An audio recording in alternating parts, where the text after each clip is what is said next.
পাল academy সেন্টারে তোমাদের সকলকে জানাই আমি স্বাগত।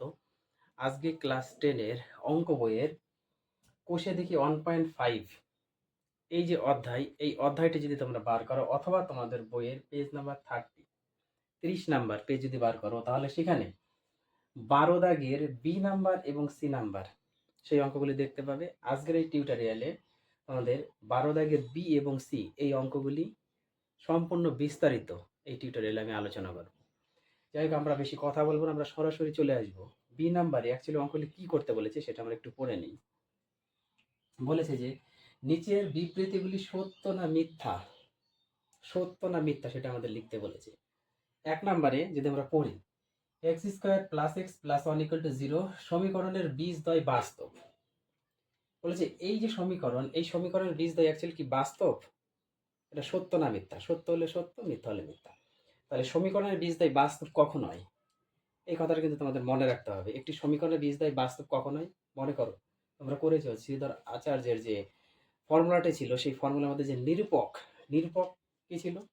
b² - 4ac।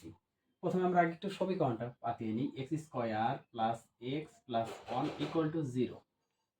এখান থেকে আমরা a b c টা আগে লিখে দিই। a = x² এর সহগ কিছু নেই মানে 1, b = x এর সহগ কিছু নেই মানে 1 এবং c = 1, তাই না? তাহলে a b c আমরা পেয়ে গেছি। এখন বীজদ্বয় বাস্তব, বাস্তব তখনই হয় যখন এই যে নিরূপক b² - 4ac এর মান যদি =0 আসে, এই নিরূপকের মান যদি =0 আসে, তাহলে সেক্ষেত্রে আমরা বলতে পারবো যে হ্যাঁ, এই সমীকরণটি বাস্তব বীজ আছে, তাই তো? তাহলে আমরা =0টা মুছে দিই, দেখি কত আসে। যদি ভ্যালু 0 আসে তাহলে আমরা লিখবো, আর যদি 0 না আসে তাহলে এটা মিথ্যা। এবার প্রথমে b² মানে 1, 4² -4 × ac, a বলতে 1, b বলতে c বলতেও 1, তাহলে এটা গুণ করি। 1² মানে 1 মাইনাস 4 অক্ষে 4, 4 অক্ষে 4, তাহলে -4 আর +1, তাহলে বিয়োগ করলে আমরা পাই -3। -3 যদি আসে তাহলে অবশ্যই এই নিরূপকটা b² - 4ac অবশ্যই <0, <0 না ইকুয়াল টু, এখানে লেস দেন আসলো, লেস দেন -3 আসলো, লেস দেন -3। যে পজিটিভ আসতো তাহলে গ্রেটার দেন, যে গ্রেটার দেন সেই পজিটিভের মানটা বসতো।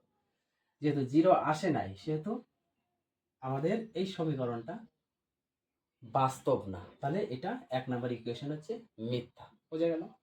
শুধু আমাদের মনে রাখতে হবে যে এই নিরূপকের মান যদি 0 আসতো তাহলে বাস্তব হতো, যদি এটা আমাদের গ্রেটার দেন আসতো, গ্রেটার দেন মানে পজিটিভ মান যদি আসতো, তাহলে সেক্ষেত্রে আমরা বলতাম, কি বলতাম, অবাস্তব আছে। আর এটা নেগেটিভে আসছে মানে কি এর কোনো বাস্তব বীজই নেই, তার মানে এটা অবাস্তব বীজ, এর কোনো বাস্তব বীজ, সরি এটা হচ্ছে এর কোনো বাস্তব বীজ নেই। এবার 2 নম্বরে দেখো, বলেছি যে এত = 0 সমীকরণে বীজদ্বয় বাস্তব নয়, বাস্তব নয়, বাস্তব নয়। তাহলে আমরা আগে দেখি যে ইকুয়েশন থেকে কি আসে। আমরা একটু লিখে নিই, x² - x + 2। এখানে a বলতে x² এর সহগ, b বলতে -1 এবং c বলতে আমাদের 2 + 2, এটা = 0। এই সমীকরণ, সমীকরণের বীজদ্বয় বাস্তব নয়, বাস্তব নয় মানে হচ্ছে অবাস্তব, বাস্তব বীজ নয় মানে হচ্ছে অবাস্তব। আর কোনোটার বাস্তব বীজই নেই, এর কোনো বাস্তব বীজ নেই। এখন আমাদের দেখতে হবে যে অবাস্তবের মধ্যে পড়লো না বাস্তব বীজ নেই, সেটা আমাদের দেখতে হবে। তাহলে নিরূপক আমরা একটু চেক করে নিই। নিরূপক মানে হচ্ছে b² - 4ac। এখান থেকে আমরা একটু চেক করি যে এর ভ্যালুটা কি আসে। b মানে -1 তার স্কয়ার -4 × a মানে 1 আর c মানে আমাদের 2, তাহলে -1 এর স্কয়ার করলে +1, -4 × 4, 4 × 2 = 8, তাহলে এটা আমাদের -7। তাহলে -7 যদি বেরিয়ে যায়, -7 যদি বেরিয়ে যায় তার মানে কি আমাদের নেগেটিভ, মানে মাইনাস চিহ্ন আসলেই আমাদের নিরূপক কি হয়, b² - 4ac greater than, sorry less than 0 আসে। তার মানে এটা হচ্ছে আমাদের কি আসে, ইকুয়েশন অ্যাকচুয়ালি এরকম হয়, 0 যদি আসে, 0 থেকে ছোট, তাহলে -7 তো ছোট, -7 তো ছোট, সেহেতু আমাদের কি এর কোনো বাস্তব বীজই নেই, এর কোনো বাস্তব বীজই নেই। বোঝা গেল? তাহলে এটাও কি এই সমীকরণের বীজদ্বয় বাস্তব নয়, তাহলে এটা একদম ঠিকই বলেছে, এটা সত্য, এটা হচ্ছে সত্য, যেহেতু বাস্তব বীজ নেই মানে হচ্ছে কি এটা সত্য। এখন বাস্তব বীজ নাই বলতে আমাদের কি অবাস্তব কথাটা কিন্তু এখানে মেনশন করে নাই, এর মধ্যে বাস্তব বীজ নেই, সেটাই বলেছে। যদি বলতো অবাস্তব তাহলে এটা কি হতো, ভুল হতো। আর বাস্তব বীজ নেই মানে এটা ঠিক। বোঝা গেছে? এখন আসি আমরা সি নাম্বারে যে অঙ্কগুলো আছে খুবই ইম্পর্টেন্ট, এক একটা অঙ্ক বুঝতে হবে। দেখো প্রথমে যে অঙ্কটি বলেছে সেটি কি, সেটি আমাদের বলেছে যে 1 নম্বরে 7x স্কয়ার, আমি একটু পাতিয়ে নিই ইকুয়েশনটা। 7x square minus 12x plus 18 equal to 0 সমীকরণের বীজদ্বয়ের সমষ্টি ও গুণফলের অনুপাত। এই যে সমীকরণ, এই সমীকরণের বীজদ্বয়ের সমষ্টি আর একটা গুণফলের অনুপাত বের করতে বলেছে। তাহলে বীজদ্বয়ের সমষ্টি আমরা এখান থেকে আগে এ বের করি, A equal to 7, B equal to -12 আর সি ইকুয়াল টু 18, তাই না? এখন আমরা জানি কি এই সমীকরণের যে বীজদ্বয় যদি আলফা বিটা হতো সেক্ষেত্রে আমরা কি জানি, আলফা প্লাস বিটা সমীকরণ দ্বয়ের কি বীজদ্বয়ের সমষ্টি, এটা মাইনাস বি বাই এ, তাহলে মাইনাস চিহ্ন থাকবে, বি বলতে আমাদের -12 বাই এ বলতে আমাদের 7। তাহলে এটা যদি আমরা গুণ করে দিই, মাইনাস মাইনাসে প্লাস 12/7, তাহলে সমষ্টি বেরিয়ে গেল 12/7। এবার আলফা ডট বিটা যদি বের করি, গুণফল যদি বের করি, তাহলে আমাদের formula c by a, c বলতে আমাদের 18 আর বি বলতে সি বাই এ বলতে হচ্ছে আমাদের 7, তাহলে 18/7। তাহলে এটা সমষ্টি আর গুণফলের অনুপাত, অতএব সমষ্টি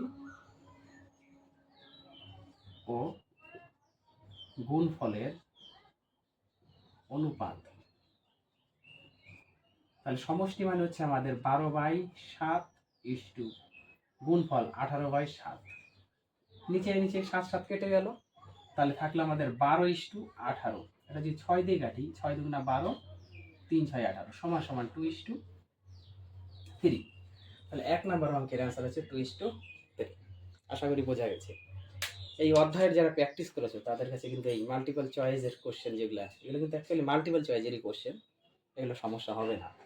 আর যারা করনি তাদের একটু সমস্যা হবে, তোমরা একটু দেখবা, যারা দেখনি তারা একটু দেখবা, তাহলে এগুলো সবই বুঝতে পারবো আমরা। এবার হচ্ছে 2 নম্বরে, এটা মুছে দিই আমি। এবার 2 নম্বরে দেখো কি বলেছি। প্রথমে আমরা সমীকরণটা বসাবো। সমীকরণটা কি বলেছে, সমীকরণ বলেছে যে x square plus d x plus c equal to 0, x square plus d x plus c equal to 0, এই নট ইকুয়াল টু 0 সকলেই জানো।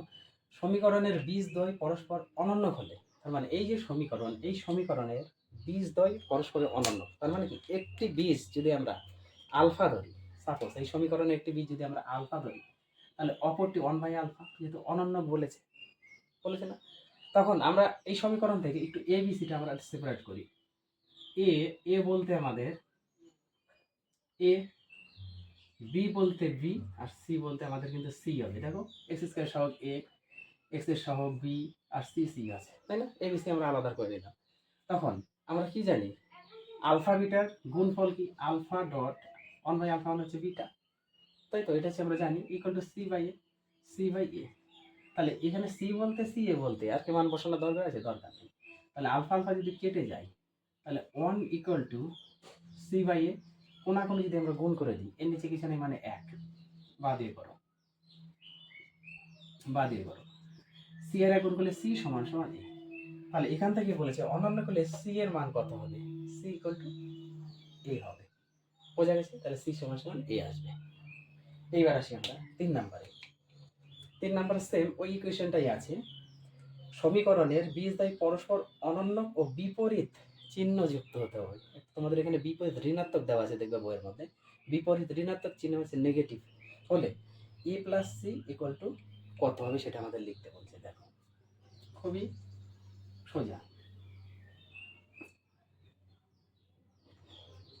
সমীকরণটা আমি বসিয়ে দিলাম, x square plus b x plus c equal to 0, a বলতে বি বলতে বি আর সি বলতে সি। এখন বলেছে বীজদ্বয় পরস্পর অনন্যক ও বিপরীত। পরস্পর অনন্যক ও বিপরীত, দেখো পরস্পর অনন্যক কথার অর্থ কি? তাহলে সেম এই সমীকরণে যদি আমরা একটা ধরি আলফা, তাহলে অন্যটা কি হবে? 1/α। 1/α হবে তো, অনন্য অনন্য তো বলেছে, কিন্তু পরস্পরের আবার বিপরীত বলেছে, তার মানে এটা পজিটিভ হলে এটা আমাদের কি করতে হবে? নেগেটিভ। এটা পজিটিভ হলে এটা নেগেটিভ, কারণ তোমাদের মেনশন করে দিয়েছি একটা বীজ অপরটার অনন্য এবং তার বিপরীত, এর বিপরীত পজিটিভ, এর বিপরীত নেগেটিভ। তাহলে সেক্ষেত্রে আমরা কি জানি? এখন আমরা কি জানি? ওই একই ইকুয়েশন চলে আসো, আলফা ইন্টু বিটার যেটা রিলেশন, রিলেটেড কি আছে? আলফা ডট বিটা মানে 1/α। এটার ফর্মুলা আমরা কি জানি? c/a। c/a, তাই না? তাহলে এই যে আলফা আলফা কেটে গেল, তাহলে এদিকে আমাদের কি এসে দাঁড়ালো? দেখো তো, এদিকে এসে আমাদের দাঁড়ালো -1 ইকুয়াল টু c/a। এর নিচে কিছু নাই মানে 1। কোনাকুনি যদি আমরা গুণ করি, কোনাকুনি যদি আমরা গুণ করি, c সমান সমান -a, তাহলে এর সির ভ্যালু আমরা পেলাম -a। এখন বলেছি a প্লাস c এর মান কত? অতএব a plus c, a plus c, a থাকবে প্লাস আছে থাকবে, c এর ভ্যালু আমরা বসিয়ে দিই -a। এই যে c, এখানে যেহেতু যেহেতু c সমান সমান -a, যেহেতু c সমান সমান -a, c এর ভ্যালুটা বসিয়ে দিলাম। তাহলে এখানে a প্লাস মাইনাসে -a, তাহলে প্লাসের মাইনাসের কেটে গেলে 0। অতএব a প্লাস c এর মান এসে দাঁড়াবে 0। আশা করি সকলেই বুঝতে পেরেছো। এই যে 12 বি দাগের এবং সি দাগের প্রত্যেকটা অঙ্ক তোমরা একটু নিজেরা প্র্যাকটিস করো না দেখে। তারপরে 12 এ দাগে যে অঙ্কগুলি ছিল, এটা হচ্ছে মাল্টিপল চয়েসের কোশ্চেন, এমসিকিউ। প্রত্যেকটা অঙ্ক একটু নিজেদের থেকে একটু প্র্যাকটিস করো, এখান থেকে তোমরা পাওয়া এক্সামে। আমি বারবারই বলে আসছি এই অধ্যায় প্রত্যেকটা আলফাবিটা রিলেটেড সম্পর্কে যে ইকুয়েশনগুলো ম্যাথগুলো আছে সম্পূর্ণ ইম্পর্টেন্ট অঙ্ক, তোমরা একটু দেখো। আবার দেখা করবো তোমাদের সাথে।